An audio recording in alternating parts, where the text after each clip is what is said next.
So 1 Peter chapter 2, verse 3 to 4.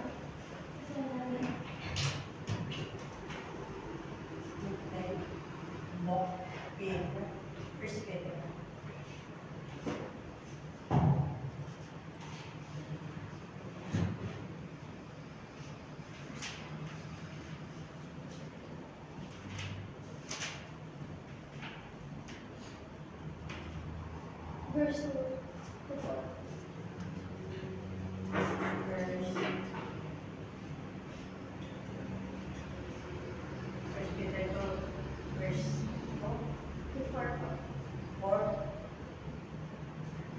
Gaya ng mga sanggol na bagong silang, ay maghiin ninyo ang malinis na espiritual na gatas. Upang sa pamamagitan nito ay lumago kayo tungo sa kaligtasan. Kung natikman nga ninyo na ang Panginoon ay mabuti, lumapit kayo sa Kanya na isang batang buhay, bagaman itinakwil ng mga tao kayo may pinili at mahalaga sa Panginoon Diyos. Ang tingnan po natin sa article.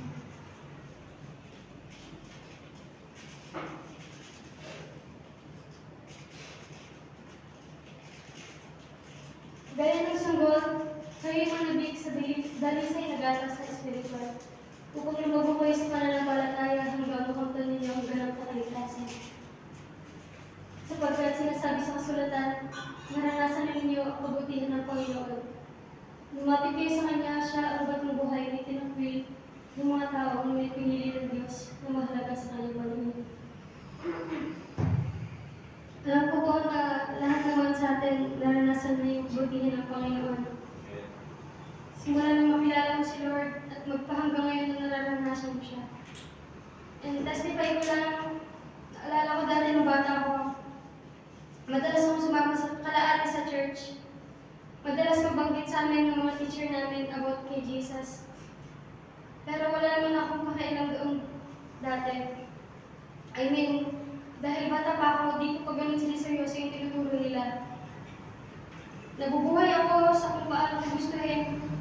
And kahit Christian na kami dati, I'm still doing the thing na alam kong mali. But nung lumaki ako, na-train ako sa Word of God. Nagkaroon ako ng eager na basahin yung Word until hindi ko nakikilala si Lord. And ngayon ko na-realize yung impact ng teaching noon sa amin. Kung paano siya natanim sa akin at nagbunga mo yung malaki na ako.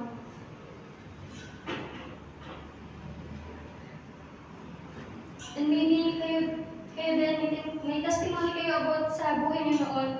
Kung paano niyo nakilala si Lord. Nagsimula ka lang noon, nakilala siya. Hanggang siya na yung buhay mo ngayon. But in that progress, I realized na yung pagkilala natin kay Lord, dapat consistent siya. Alam niyo po, matagal na ako nagigitara, no? Marami na akong nagitara na song. Pero di ko masasabi na hanggang ngayon alam ko pa rin yung mga ginitara ko. Kailangan ko siyang aralin ulit para matugtog ko. And na-realize ko na kahit gaano ko pa kagaling mag-gitara, kahit memorize mo na yung mga chords niya, kung yung kanta, nasimulan siyang di na itugtog. Nang matagal sa gitara, makakalimutan mo siya. Eh, hirapan kang itugtog ulit. Kaya dapat consistent sa pag-aaral. And gaya na pagkilala natin kay Lord, dapat consistent tayo. Lagi mo siyang inaaral hanggang makilala mo siya. And may learning sa pag-aaral mo. Lalong nakahasa yung skill mo. Hanggang sa di mo na mamalayan, gumagaling ka. Kung babalikan natin yung verse dyan, sinasabi ni Peter sa kanila, gaya ng mga sanggol, kayo manabig sa dalisay na gatas spiritual. Bakit? Sabi dyan, upang kayo lumabas sa pananampalataya. And yung next verse, kung mapapansin nyo, sabi dyan, sapagkat sinasabi sa kasulatan, naranasan na ninyo ang kabutihan ng Panginoon. May experience na sila, naranasan na nila yung kabutihan ng Panginoon. Pero bakit sinasabi ni Peter sa kanila to? Kasi alam ni Peter, apart ng pag-grow nila to. And pag ginawa nila yun yung magiging way para maligtas sila, sabi dyan. Kailangan naman nilang dumaan sa ganitong process. Itong word, yung word dyan, di lang siya sinabi para sa mga tao na kakasimula pa lang or sa mga baby Christian. Nakita natin kanina na meron silang experience. And I believe na sinasabi din siya sa amin ni Lord. Matagal na tayong Christian, and maybe ilang years ka ng Kristiyano, no? Or sabihin na natin 1 year ka pa lang. Pero di mo masasabi na sa buong isang taon na yun, walang tinuro si Lord sa'yo. And for sure, na-delivered ka na. Alam mo na yung mali and tama. And yung mga word na natutunan mo each day sa Panginoon, dahil yung sabi ni Lord, kapag narinig mo yung tinig niya, huwag mong papatigasin yung puso mo. Dahil yun yung tutulong sa'yo para mag-grow ka. Kahit yung mga simple instruction, gusto niya yung sundin mo. Yung milk dyan, para yan sa mga bata.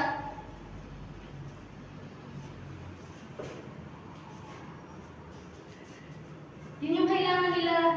Yun yung magsusustain sa kanila habang bata pa sila. And ikaw, kailangan mo yung word ni Lord. Kahit napakasimpleng word or instruction. Basta nararamdaman mo na galing sa Panginoon, Sundin mo. Dahil yan yung magsusustain sa'yo. And dyan ka mag-grow. Balik tayo sa verse. Tignan natin yung 4. Lumapit kayo sa kanya. Siya ang batang buhay na itinagwili ng mga tao. Ngunit pinili ng Diyos na mahalaga sa kanyang paningin. Alam natin na sabi sa Bible si Lord yung word. And sabi dyan, lumapit kayo sa kanya. And mayroong isang passage sa Bible na kapareho ng verse na to.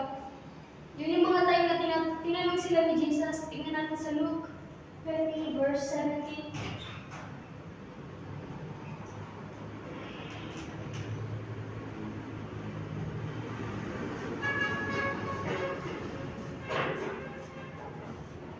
Tinanong sila ni Jesus. Tinignan sila ni Jesus at tinanong, kung gayon, ano ang kahulugan ng talatang ito sa kasulatan? Ang batong itinakwil ng mga tagapagtayo ng bahay ang siyang naging bato, panulukan. Before ng Lord itanong yan, meron siyang pinangaral na talinghaga sa kanila. Ngayon natin yung balikan sa 9-16.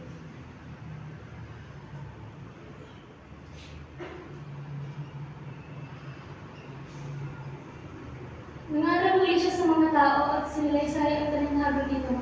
May isang taong nagtanim ng ubas sa kanyang bukid. Iniwan niya iyon sa mga katiwala at siya yung ibang bayad sa loob ng mahabang panahon. Nang dumating ang panahon ng pitasan ng ubas, tinapunta niya sa ubasan ang isa niyang ilipin upang kunin ang kanyang kaparte. Ngunit binugbog ng mga katiwala ang alipin at pinauwing walang dala. Nagsubo siya muli ng isa pang alipin at ito rin ay binugbog, hinamat at pinauwing walang dala. Nagsugo pa siya ng ikatlo, subalit sinugatan din ito at pinagtabuyan. Napag-isip-isip ng may-ari ng ubasan, ano kaya ang mabuting gawin?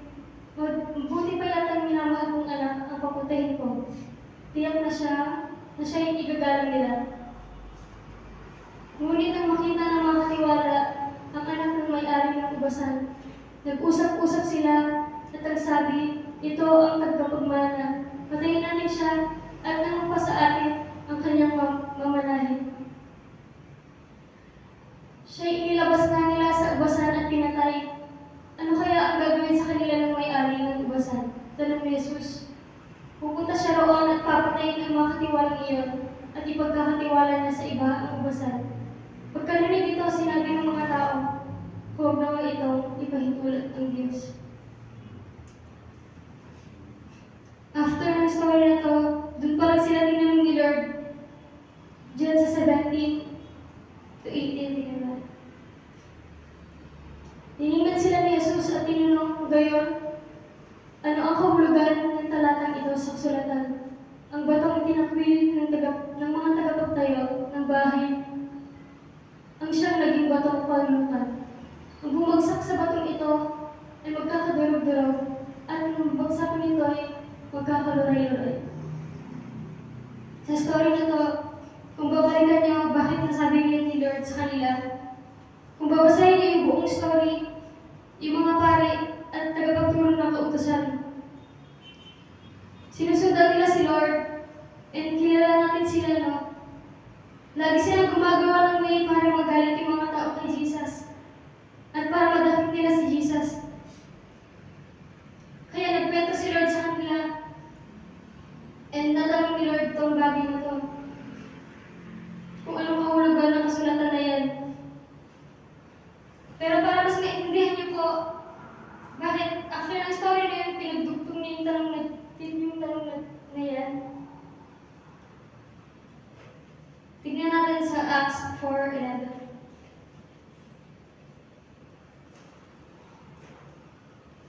Ang Jesus na ito, ang batong itinagwili niyong mga tagapagtayo ng bahay, ang siyang naging batong panulukan. Yung story kanina, naiisip ko yung buhay ni Jesus, kung paano siya tinagwili ng tao. Sinubo siya ni Father. Pero sa mga taong ma-pride, wala silang paki sa kung ano yung posisyon mo. Kung babasahin mo yung buong story, tignan makikita mo bakit nakwento ni Lord sa kanila. And sa 19,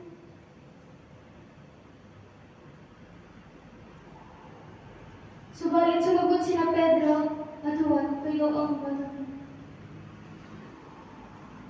Yung Luke 20:19 po.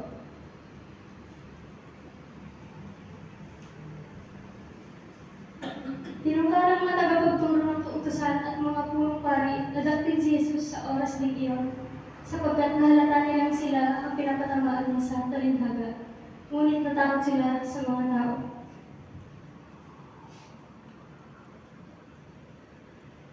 Alam nila na sila yung pinapatamaan ni Lord.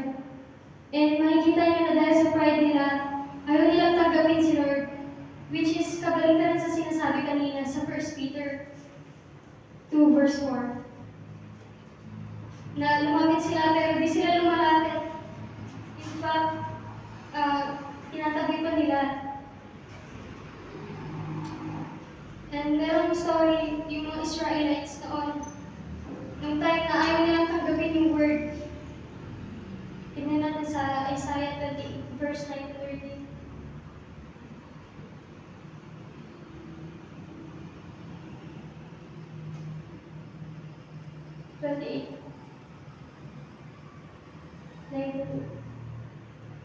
Ganito ang sinasabi nila laban sa atin.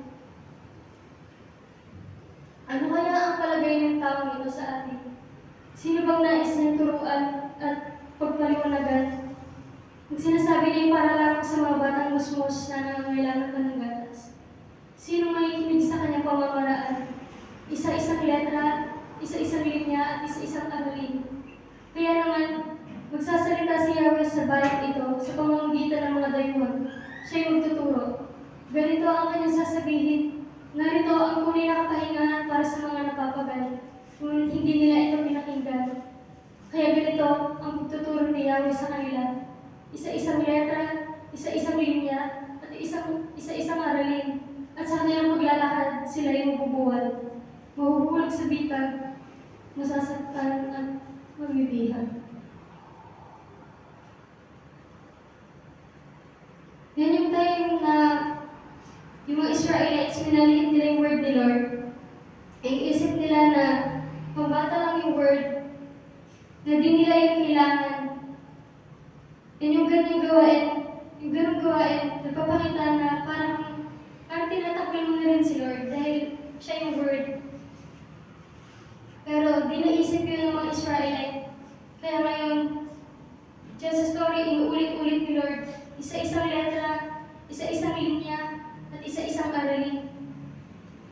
Kaya nagagalit sila. Sinasabi nila na para lang sa mga bata yung mga ganong klaseng turo. Pero di nila yung nauunawaan bakit ganon si Lord magturo sa kanila.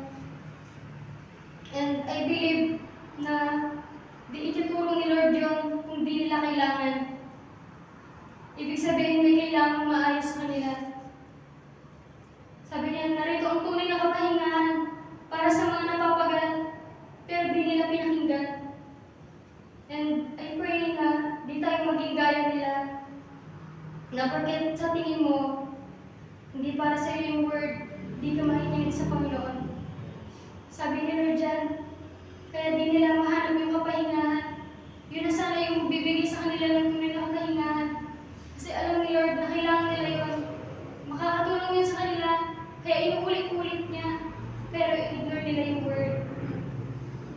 I pray na kahit yung pinakamaliit na boses ng Panginoon, pakinggan natin.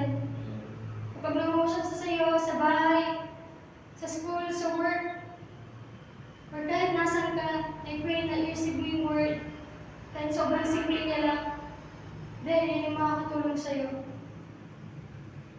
Dahil ang sinasabi ni Peter, desire mo yung pure milk ng word, that you may grow thereby.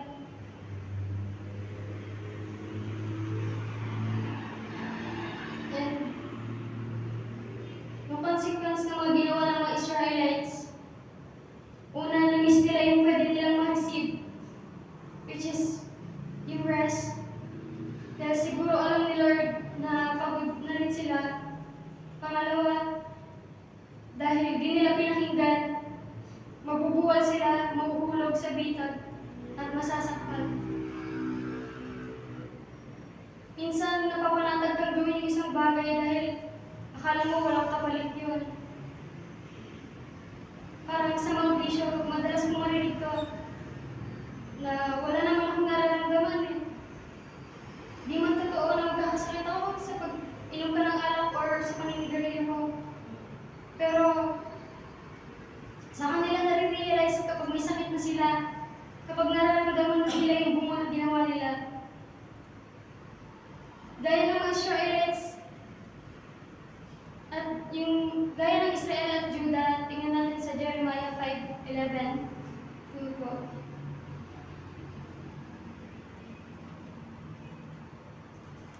Kayong mga mamamayan ng Israel at Judah, pareho kayong nagtaksil sa akin. Akong si Yahweh ang nagsasalita. Si Yahweh itinungwil ng kanyang bayan. Wala naman siyang gagawing anuman ang sabi nila. Hindi tayo daranas ng kahirapan. Walang darating na digmaan at magkagugma.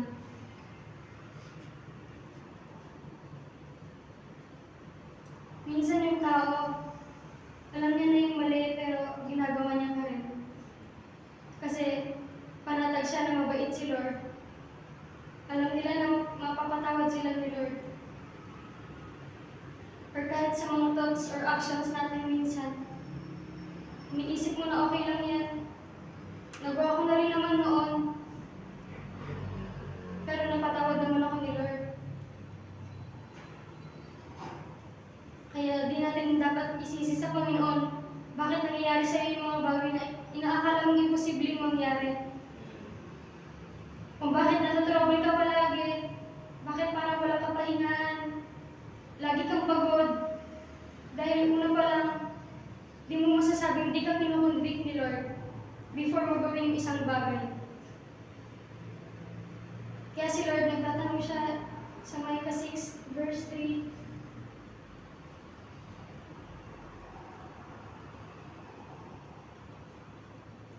sinabi niya, bayan ko, sagutin ninyo ako, ano ba ang nagawa ko sa inyo? Paano ba ako naging pabigat sa inyo? Kaya masakit sa Panginoon, pag in-question siya ng tao about sa nangyayari sa buhay nila. Tinutulungan sila ng Panginoon, pero di nila pinapakinggan. Di sila lumalapit sa Kanya. Nung balikan natin yung 1 Peter chapter 2 verse 2. Gaya ng sanggol, kayo'y manabig sa dalisay na gatas espiritual upang lumago kayo sa pananampalataya hanggang makamtan ninyo ang ganap na kaligtasan.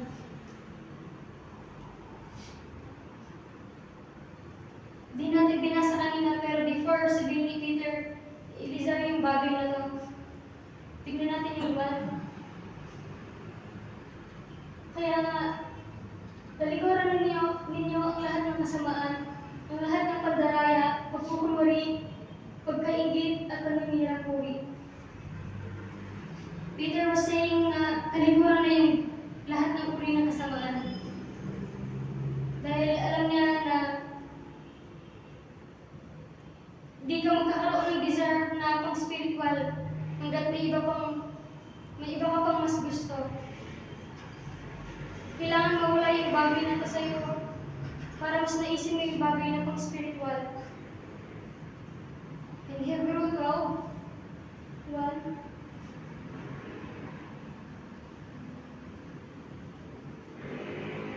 kaya nga, dahil napapaligiran tayo ng napakaraming saksi, talikuran natin ang kasalanan at ang anumang balakid na pumipigil sa atin. Buong tiyaga tayong tumakbo sa paligsahang ating sinalihan.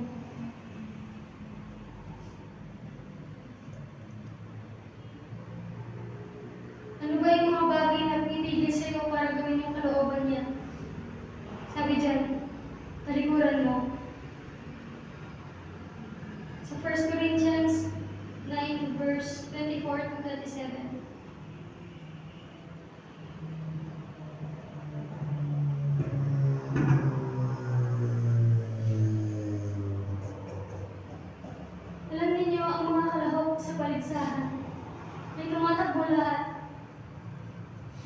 isa lamang ang nagkakamit ng gantimpala. Kaya pagbutihin ninyo ang pagtakbo upang makamtan ninyo ang gantimpala. Lahat ng manlalarong nagsasanay ay may disiplina sa lahat ng bagay upang makamit ng isang gantimpalang panandalian lang. Ngunit ang gantimpalang hinahangad natin ay panghabang panahon. Hindi ako tumatakbo ng walang patutunguhan at hindi ako sumusuntok sa hangin. Subalit, sinasanay ko at sinusupil ang aking katawan upang sa gayon ay hindi ako maalis sa paligsahan pagkatapos kong mangaral sa iba. Even si Paul, aware siya na may sinalihan siyang paligsahan. No? Alam niya na di siya tumatakbo ng walang patutunguhan. Pero may isang bagay siyang ginawa dahil alam niya na pwede siyang maalis sa paligsahan na yun. Sa 27, subalit sinanay ko at sinusupil ang aking katawan upang sa gayon hindi ako maalis sa paligsahan pagkatapos ko mangaral sa iba.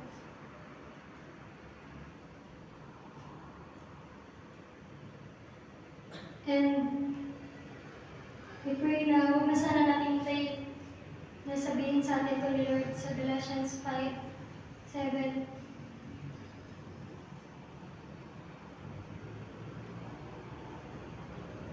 Mabuti na sana ang iyong ginawa, sino ang pumigil sa iyo sa pagsunod sa katotohanan.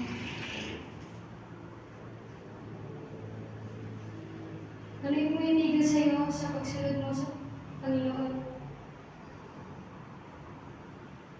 I pray na magpatuloy ka.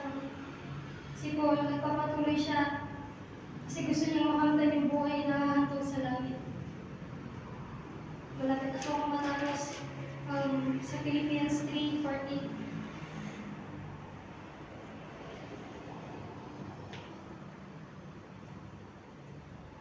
Nagpapatuloy nga ako patungo sa hangganan upang makamtan ko ang gantimpala ng pagkatawag sa ating Diyos sa pamamagitan ni Kristo Jesus, ang buhay na hanggang sa langit. Kaya si Paul, panatag siya na sinasabi ko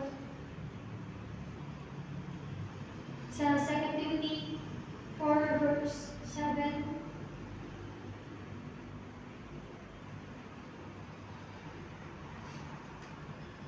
Pinabuti ko ang aking pakikipaglaban, natapos ko na ang dapat kong takbuhin, at nanatili akong tapat sa pananampalataya. Maging gaya ako tayo ni Paul na nanatiling tapat sa pananampalataya. I pray na matapos mo yung takbuhin mo. I pray na manatili tayo sa pananampalataya. Hindi lang po.